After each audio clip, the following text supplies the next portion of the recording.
Dear Dhamma friends, hope you can now get on to the next part of the session. So that is about little discussion on a particular topic, and currently we are discussing SatiSampajanna Sutta. This is also quite related to our practice, and as you can see, it starts with mindfulness and clear comprehension. This sutta is available in Anguttara Nikaya, where Buddha mentions about 8 stages in our practice. Now, beauty here is that it begins with mindfulness and clear comprehension. Now, typically, we know that the typical formula is starting with, say, sila, morality, and then leads to samadhi, concentration, and then leads to wisdom, panya, sila, samadhi, panya. So that is the typical procedure or the typical protocol. But here, Buddha introduces another one, where one starts with mindfulness and then slowly combines with clear comprehension, sampajanna, and that leads to certain other areas, including morality. Here, the mindfulness and clear comprehension causes to generate fair amount of morality. So that is something beautiful, because sometimes we might wonder how morality comes to the picture. You can see in these stages, so one may start with mindfulness, and as one's mindfulness develops, so one may not simply be aware of the present moment, but again, one tries to understand the phenomena under one's scrutiny. Say, for example, if you are watching the breath, if that is your primary object, first of all, you need to be aware of the breath. Sato vassa sati, sato passa sati. You know this is the in-breath, you know this is the out-breath. Mindfully you're breathing in, mindfully you're breathing out. So that is the establishment of mindfulness. And after that, Buddha asks us to clearly investigate it, clearly know how in-breath happens, how out-breath happens, what are the qualities in it. Is it long? Is it short? Where is it touching? Is it warm? Is it cool? From which nostril it comes in? From which nostril it goes out? So likewise, now you are carefully observing the situation, observing the phenomena. Then you are introducing clear comprehension, sampajanna. Now, mindfulness and clear comprehension go hand in hand. And then Buddha mentioned, then the moral shame and moral dread, we call as hiriottappa, moral shame and moral dread, have its proximate cause. Now moral dread and moral shame also comes to the picture. Now you can't do something wrong. Say, for example, previously you are not that careful about how to living. Say, for example, you had some sort of a breakings in the precepts, but now it's difficult to break precepts because your mind becoming sensitive, and therefore you feel that this particular task is not suitable for you. That particular task is not suitable for you. So likewise, you start to sort of feel refining your lifestyle. Assume that you had various say unsuitable activities in your life. Now you will recognize, so what is suitable for you and what is not suitable for you. What is beneficial to you and what is harmful to you. So that distinction is quite possible. And then you got to remove what is harmful to you and even to the others. And then you are encouraging what is beneficial to you.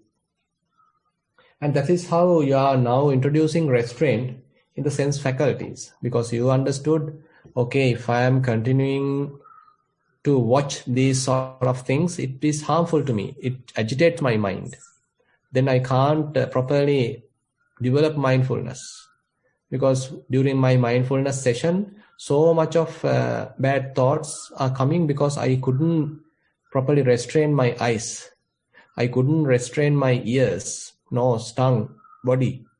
So likewise, you will understand, okay, if I want to have a very successful sitting, if I want to have a successful mindful walking, then I actually have to properly behave outside my sitting, outside my walking.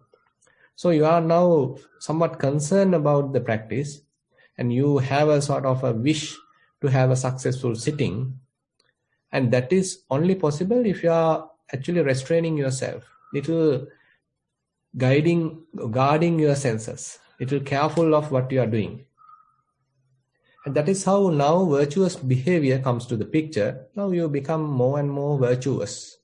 You are somewhat careful of what you are doing. Using your body, what are you doing? Using how you are using your words, and how carefully you are thinking, because you are not allowing the mind to simply ruminate. So as much as possible, you are trying to keep your body as an anchor for the mind. So that becomes your sort of a refuge. Otherwise, mind constantly distracts.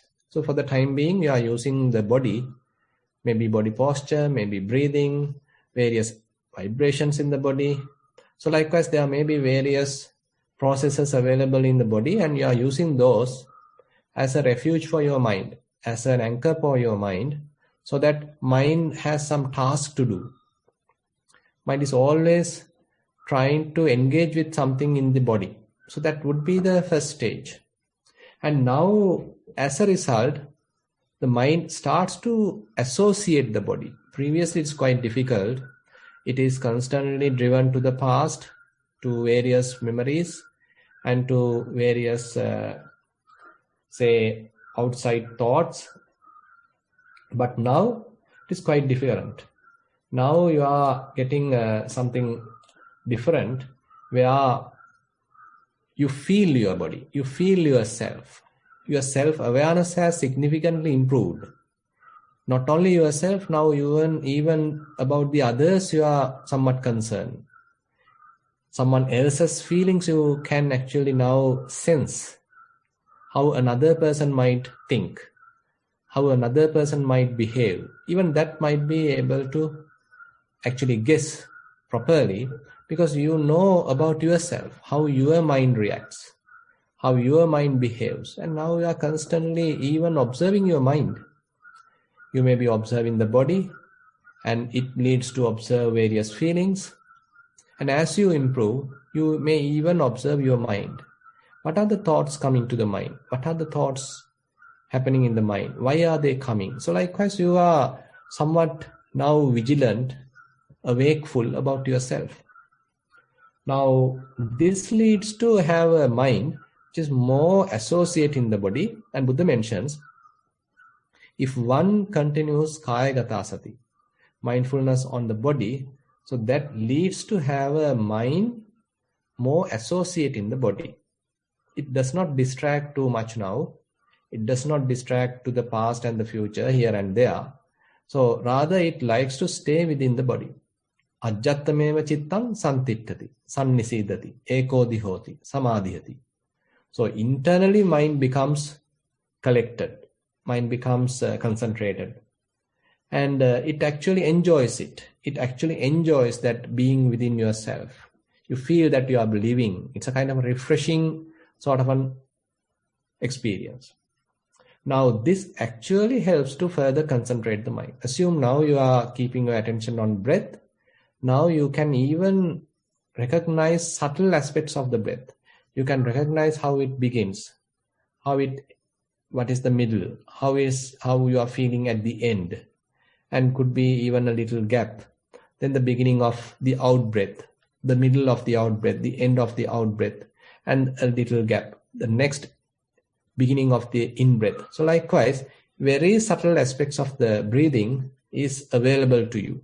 Now you are very careful and you are restraining yourself, and you are maintaining proper posture, very calm, quiet, with a silent mind. You are able to fully comprehend the complete cycle of breathing.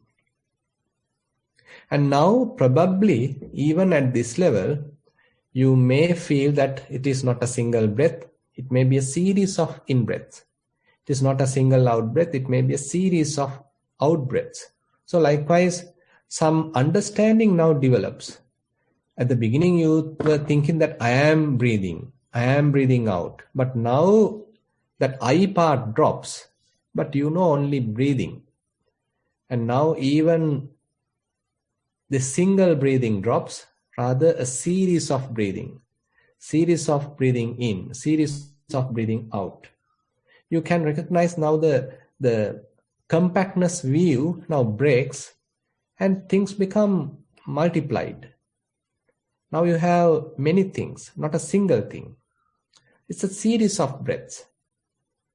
And continuously it is arising, continuously passing away. It's continuously change. And assume while you are maintaining that sort of awareness, now even throughout your body, there may be various sensations also start to feel. Here and there you feel sort of irritations, maybe vibrations, movements, tingling sensations. Many things can happen. So now you can even pay attention to them. And as you pay attention, you can recognize they also have their own nature. They also come into being and then stay for a second and then pass away. And then you observe another place. And at the beginning, you might think that it is a single irritation. It's a single vibration. But as you carefully focus, probably you may recognize it is not a single vibration. It's a series of vibrations. Cumulatively appear like a single vibration. But as you pay close attention, you may understand it's a series of vibrations. Each vibration has its beginning and end, beginning and end. Now your picture, now your understanding broadens. And now even various, say, painful feelings, you can pay attention. You are not afraid of those feelings. Now you can carefully observe various feelings, how they come into the picture, how they come up. And you are there, you are able to recognize them. And each painful feeling probably now breaks into several painful feelings, minute painful feelings. And you can even now recognize each minute painful feeling. And each one has its beginning and end. And probably you can even recognize pleasurable feelings. Even though they appear pleasurable as you are closely observing them, probably you can recognize they also have the nature to come and go. It is not a single pleasurable feeling, but a collection of pleasurable feelings. And you are the one sort of giving it a name as pleasurable. But rather it's a combination of minute sensations, minute bubbles. And each one has its beginning and end. It comes to be and then burst.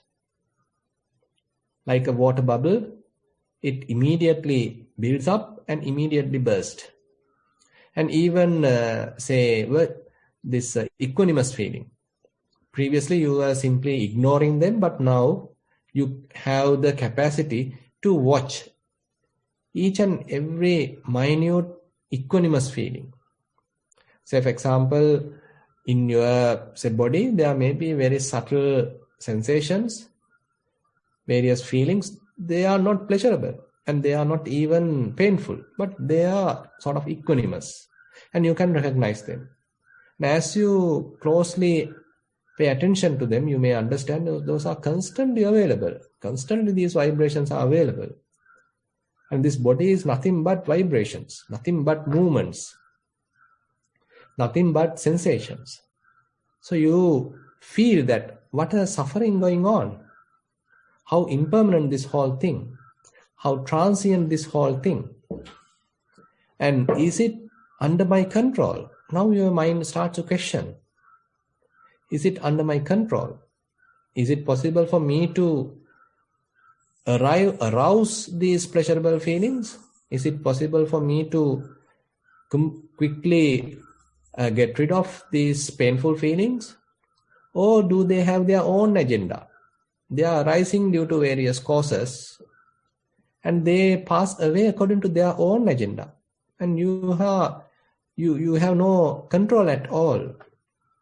And the rapidity of their arising and passing away, and which one going to arise, how quickly or that they are going to pass away. So none of these have your control. So now you are sort of changing your perspective through this observation. Now you understand how transient this whole process. And this constant arising and passing away is available throughout our life. And not only within this body, even to all the feelings have the same nature. And if you look at the mind also has the same nature. So various thoughts coming and going. And now you have the capacity to observe it. And you are not driven by those thoughts, but rather you are able to look at them objectively. They have the nature to come, they have the nature to go. And you are not afraid of them. And you allow them to come. And you are not bothered, or you are not burdened, and you are not disturbed, because now you have your own refuge, your own mindful space, your own vantage point. And while being there, you can observe them. You have their stability, and they come and they just be, and they simply go, and you let them go. And slowly you are understanding that all these physical phenomena have the nature to arise and pass away. All these feelings have the nature to arise and pass away. All these mental phenomena also have the nature to arise and pass away. So slowly you may understand, now you are getting the knowledge and vision of various things. Knowledge and vision of things as they really are. So Buddha mentioned, Samma samadhimhi sati, samma samadhi sampannassa, upanissa sampannam hoti yatha bhuta jnana dassanam. When there is right concentration, for one possessing right concentration, the knowledge and vision of things as they really are possesses its proximate cause. Now you see, this is where we have discussed today the knowledge and vision of things as they truly are. Now, in order to have such knowledge, so having proper concentration is a requisite. So when proper requisite, this right concentration is available, if you are managing it properly, if you are guiding it properly, if you are using it properly, there's a higher chance that you get a proper understanding, because you are using this concentrated mind to watch the body, to watch various processes, to watch various feelings. And as you watch, as you observe more and more, so you get certain understanding about that phenomena. It is not a single day, it's not a 1 week, it may be several months, several years that you are watching this ongoing process. So that gives a profound understanding in yourself about these characteristics, how impermanent this whole thing, how unsatisfactory this whole thing, how I can expect sort of lasting happiness from this sort of a very fragile, unstable, vulnerable situation. And I have no control at all. And again, there is no core internally, nothing substantial, because everything is in a sort of a flux, everything is in a rapid change. So how I can expect something unchanged, something unchangeable, something everlasting in this process? So nothing is there. Basically, it is empty, and there is no core internally. There is no inside heartwood, but everything arising and passing away. It's a kind of a process. It is unique. It is common to the physical process, and it is common to the mental process. So likewise, your mind starts to now sort of vigilant about the whole thing, awaken to the whole thing. And now your mind is fairly sharp, and it can see even the subtle aspects of the body, about the feelings and the thoughts. Now this is how actually the three characteristics, impermanent, unsatisfactoriness, and non-self, are going to be developed as knowledge in your mind. It is not that you are trying to condition the mind. It is not that you are trying to copy the book. Rather, you use the available concentration, the focused attention to observe. So this observation is the one generating this understanding. This is your own understanding. This is your sort of practical understanding. It is not you derived from a book. Rather, by continuous observation, you will understand, okay, this is the real nature. I have seen it for myself. This is your own practical experiment, noble quest, using which you will understand, okay, this is the real nature. I have seen it for myself. And even if someone come and challenge you, telling, okay, it is not like that. This is this way, that way. So they will argue. But you know for yourself, okay, I have properly observed it 1,000 times, million times. They have the nature to arise and pass away. All the bodily processes have the nature to arise and pass away. All different types of feelings have the nature to arise and pass away. All the thoughts have the nature to arise and pass away. Whatever the mental condition have the nature to arise and pass away. So this is what happens in the mind. This is how the understanding develops. And now you understand there is no person in it. There is no individual there. There is no soul there. But rather continuous flux, continuous processes happening due to various causes. And those causes are also not permanent. They are also very vulnerable. They are also quite impermanent. Then how come the generated results be permanent? Results be sort of stable. Those results are also unstable. Results are also quite transient. So you will understand, okay, this is the nature. So this actually leads to disenchantment. Now you feel sort of dispassionate. So about the whole process, you have sort of a disenchantment, not interested, and you lose little sort of passion about the body. You allow things to happen. You now sort of disengage from the process. You feel little dispassionate about the whole thing because nothing to hold, nothing to sort of attach with, nothing worthy of attaching.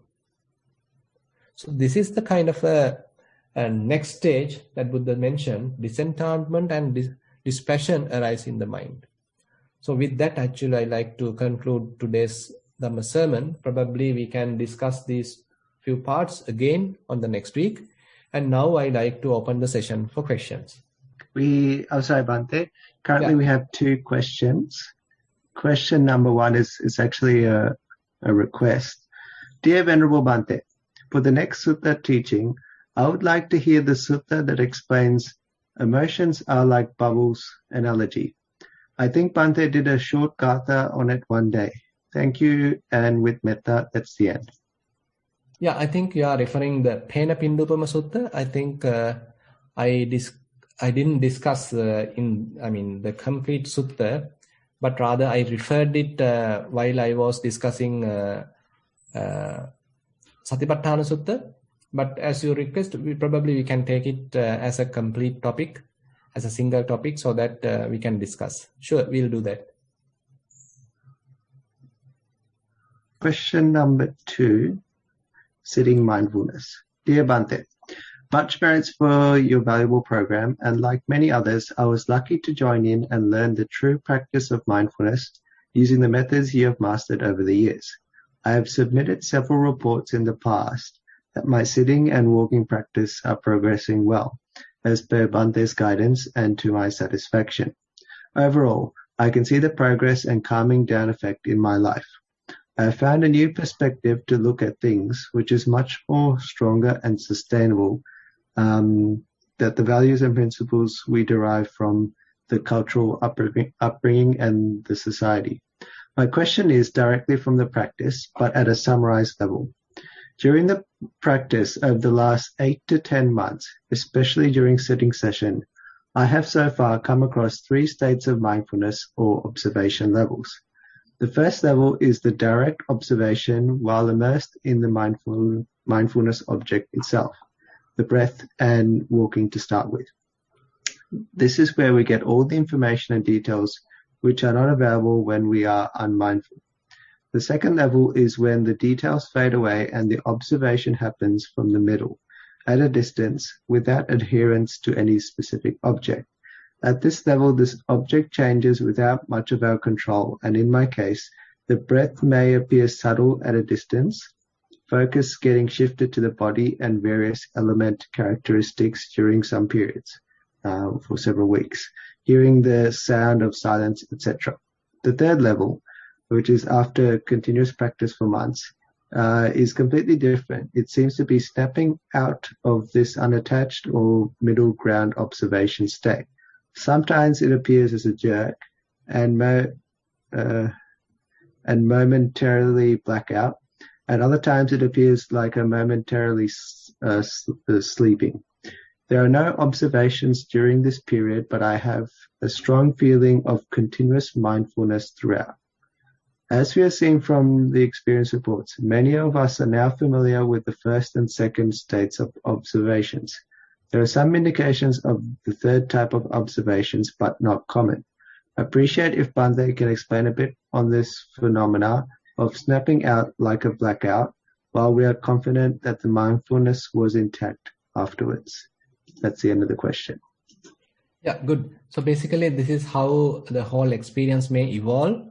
So at the beginning, you may closely observe various phenomena. Say, for example, at your early stages of your meditation, say, for example, so you are closely observing the breath, closely observing rising and falling, closely observing, say, left foot, right foot. So this is necessary because otherwise your mind distracts. But once the mindfulness is fairly strong, established, now less distractions, and you can observe a series of breaths, series of rising and fallings, or series of sensations, series of feelings, and even while walking, a series of steps. Continuously you can observe. So this is how it is evolving. And later, now you don't need to put too much effort because the mind itself stay with the process. It naturally goes from one foot to the other foot, and even from one sensation to the other sensation by itself. You don't need to really sort of control it. Rather, mind has now habituated, mind has now familiarized with the process, and one after the other, the observation is continuing. And while in the sitting, same. One sensation you are observing, and then once it passes away, disappear, then mind starts to observe another sensation. Once it passes away, it starts to observe another sensation.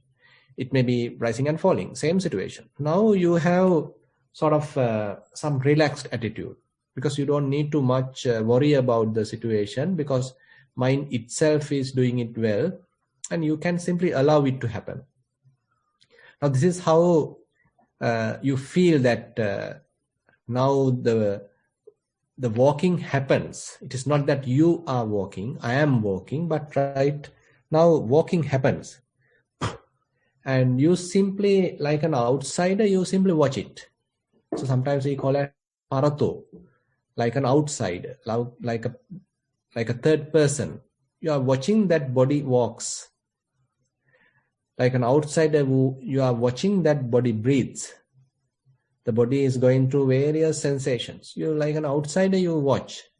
You have a kind of distant observation, detached observation. This is another level of understanding, another level of observation. And as you move forward, and clearly as you have mentioned, now various sensations are available, various sounds are available, sights are available, various bodily sensations are available, but mind doesn't interested about them. Mind likes to stay in the middle. As you quite correctly mentioned, now everything appears like a flux, and mind is not interested of watching any of them. Mind likes to stay in the middle. Like, say, for example, say you have a house with 6 doors, And from each door, assume that there's a friend or a person coming in and asking you to come and engage with him. He's inviting you. Let's go and watch a movie. Another person invites you. Let's go and participate in a musical show. Let's go and participate in something else. Let's go to a hotel and have a good meal. So likewise, say from each door, someone is inviting you, but you're not interested. You like to stay at home. You like to stay in the middle. So similarly, so while these, say, our senses are trying to stimulate us, trying to agitate us, so now mind is not that vulnerable. Mind has found some sort of a stability. Mind likes to stay quiet. And even if due to some, some intense stimulation, if mind loses its stability, quickly it can regain the stability. You may come back to the middle quickly. So this is another level of practice. So this is something beautiful. This is something that Buddha sort of appreciate. And probably you can remember the Indriya Bhavana Sutta, where whenever due to certain impact or stimuli coming through the eyes, assume that mind has become somewhat delighted, elated. Then you recognize that this elated state, delighted state is somewhat vulnerable, somewhat gross. But you were in a very serene, calm, peaceful, relaxed, simplified state of mind. And now you give more value to that simple state of mind, that peaceful state of mind, relaxed state of mind, calm state of mind, unentangled state of mind. And you like to return to that unentangled nature of the mind. Similarly, if kind of a stimulation happens through your ears and you have lost that peaceful state of mind, but now you have sort of an inclination to be in that peaceful state of mind. So you are returning to that. So that's why Buddha mentioned, etam santang, etam panitang, yadidang upekha. So that equanimous state of mind, that peaceful state of mind, that unagitated state of mind is quite serene, quite refined. And that is what now the mind prefer, rather than sort of involving with various sights, sounds, smells, tastes, tangibles, and thoughts. But now mind likes to be secluded, likes to be alone, likes to enjoy seclusion, calmness, peacefulness. So this is another level of practice. And this is how it evolves, and we have to allow it to happen. We are in a way, step by step, we are going in the practice, and we can say all these stages what I have explained you can be included in this knowing things as they truly are, because it's a vast area. So different levels of understandings are available, various insights are available, and more deep insights are available. And as a result, mind gains its maturity, mind gains its stability. So therefore we can spend or rather explain like this, and I agree with your explanation, and we got to continue our practice. Yeah. Question number 3 is a theory question. Dear Bhante, recently I came across Spirit Pota and found there are many suttas from the Pali Canon that we can use in this book as well. I recall our tradition in Sri Lanka where we chant Pirit in many occasions. What is the benefit of knowing and chanting Pirit? Will it enable us to understand deep Dhamma while chanting? With metta, that's the end of the question. Yeah, actually, most of the Paritta are taken from, say, Sutta Nipata, one of the very profound teachings available in Sutta Nipata. And say, for example, Mangala Sutta, Ratana Sutta, Karaniya Metta Sutta, all are from Sutta Nipata. Now, say, for example, Ratana Sutta talks about some deep qualities of the Buddha, Dhamma, Sangha. And if you know them very clearly, the meaning of them, then you can actually enjoy and have a lot of faith on the Buddha, a lot of faith on the Dhamma, and a lot of faith on the Sangha. And not only that, if you are able to at least taste those qualities, so that is the most important thing. Rather than feeling they are quite distant from you, that you are never being able to at least taste one of those qualities. Rather, if you are able to practice and taste some of those qualities, then you are really enjoying. You can really appreciate the Dhamma. You really feel that you even today can live according to the Dhamma, and you can even be an example to that Dhamma. So that is how you really connect with the Buddha, connect with the Dhamma, connect with the Sangha, because now you yourself is part of it. And you may feel really fulfilled. You may feel really sort of satisfied, thrilled, when you really hear those words. What are the qualities of the Buddha? How he has maintained his mind, and what are his teachings, and how profound they are. And you also, to some extent, you feel them. If so, then you can really appreciate it. Similarly, the Mangala Sutta.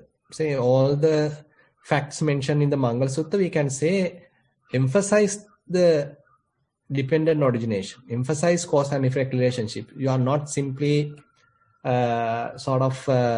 going or doing things just merely for the sake per se. Rather, you recognize, oh, this is a kind of a cause and effect relationship. So if I do something good, so I may get something good in return. And if I pay respect to someone, I may also be respectful. I also may be respected. So likewise, it's a kind of a cause and effect relationship. And there are 38 good tasks, deeds mentioned in the sutta, and they are quite helpful to sort of mold our life, properly maintain a proper life in our life. So then kind of a direct direction is given, proper direction, correct direction is given in the sutta. So therefore, as I mentioned, so they are quite very beautiful suttas available in the Sutta Nipata, and some others are taken from various other places, and they are quite useful and very interesting. And say, for example, Girimananda Sutta, very interesting Vipassana stages or Vipassana practices are mentioned. Sort of you are correcting your perception. Your cognitive abilities are being now properly directed to a proper way of understanding, rather than simply allowing yourself to driven by wrong perceptions. But now Buddha introduces some enlightening perceptions, some very useful perceptions, profound perceptions, so that your mind can be trained on that. You are seeing things are impermanent, they are transient, and nothing is worthy of holding. So likewise, very interesting perceptions are introduced instead of the typical, sensual type of perceptions. Now Buddha has introduced some very profound perceptions in the Girimananda Sutta. So likewise, there are very beautiful suttas accumulated, taken from here and there, available in the Sutta Pitaka, and that is what included in the Paritta. And rather than simply reciting them, if you can understand the meaning of them, and again try to live up to them, try to practice according to them, so I feel that is the most important thing. Yeah. Question number 4, it's a general question. Dear Bhante, due to the current situation, we could not have a residential retreat for more than a year now. Practicing back-to-back multiple sessions per day and continuing many days have definite benefits, as we recall.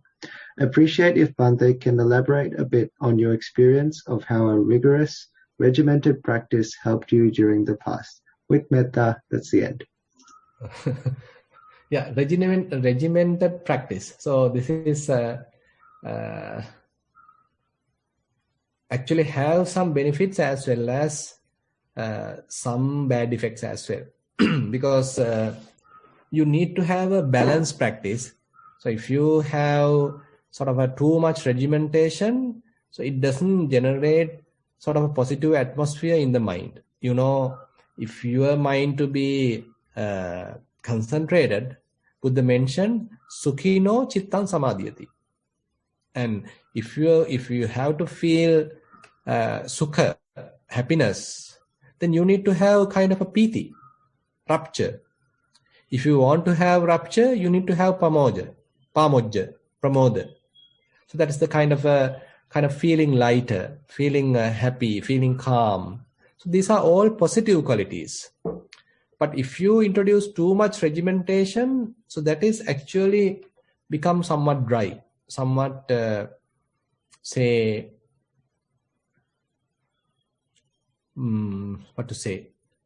not that interesting or not that happy, but rather the whole practice becomes sort of a burden. So you need to find out where the balance.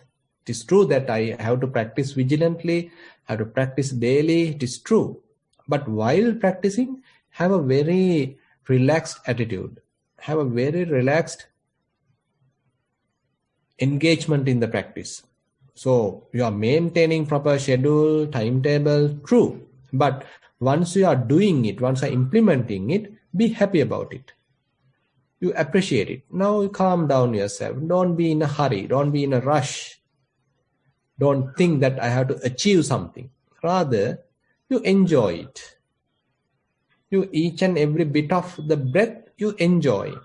So you are fully comprehending it, fully aware of it. And you don't know the time now. You don't know where you are, who you are, but you know something is happening. You are enjoying it. And if you sort of enter the practice with this sort of an attitude, then it is actually relaxing, it's actually enjoyable, actually fruitful. Otherwise, if you expect many things from your practice, I have very little time, I have to practice so hard, I have to become a Sotapanna, I have to become an Arahant, I have to attain Jhana. So all these different targets you have, and you are trying to achieve those in this very sitting. I will not get up without becoming an Arahant from this sitting. So this sort of a regimentation, if you are trying to do, then you may not be successful. But rather, maintaining a very good schedule, constant schedule, continuous practice is a must. But at the same time, while you are really practicing it, have a very gentle attitude towards yourself. Forgive yourself any sort of a mistake, any sort of agitation in the mind. Just forgive yourself. Just accept who you are and try to enjoy the present moment. So it's a kind of a balance that we need to maintain. So if we can do that sort of a balance, then definitely we can be successful. Yeah. Bande, that's actually the last question we received today, so not so many, which is something that doesn't usually happen. But what we'll do is we might open the floor to questions directly from the audience. So if you'd like to talk to Bante directly, you can. There's a function to raise your hand, and then when you do that, we'll unmute you and you can talk to Bante directly. So we'll just give a couple of minutes, maybe. Yeah. Now the crowd knows all the theories. It's a matter of practicing hard, regimentation, and all these things. It sounds about right, Bante. Yeah. Actually, now we have already discussed Anapanasati Sutta, and then we discussed Kayagata Sati Sutta. Now we are discussing SatiSampajanna Sutta, and again we have discussed Sabbasava Sutta. So in terms of the theory-wise also, now actually in this session we have covered something interesting, and those are quite practical areas, practical suttas that we have selected, and you actually use those teachings in your practice. So then you can get a lot of benefits from them, and you feel that you are living according to the Buddha's teaching. You are trying to sort of give some life to those teachings. And this is how actually we can protect the Buddha's teaching, because if we live up to that, if we are trying to practice according to them, then actually we will understand, okay, it is not something obsolete. It is not something belongs to the past. Even today I can get the benefits. Even today I can taste it. So likewise, you get a lot of faith on the Buddha, a lot of faith on the Dhamma, faith on the Sangha, because you become part of it. You become a sort of a living example of this Dhamma, so that actually helps to sustain the Buddha's teaching. Yeah, then Chatu, back to you. We can wind up the session. Yeah, no questions. No one wants to ask, so that's fine. We'll end the session a little bit early today. So just to wind up the session, I'd like to thank Bhante and also pass our merits for giving up valuable time for this program. You'll notice that the Bhante will have actually very little time to actually do programs like this. They're very busy. So it's very good that we've actually secured a spot like this and you're participating.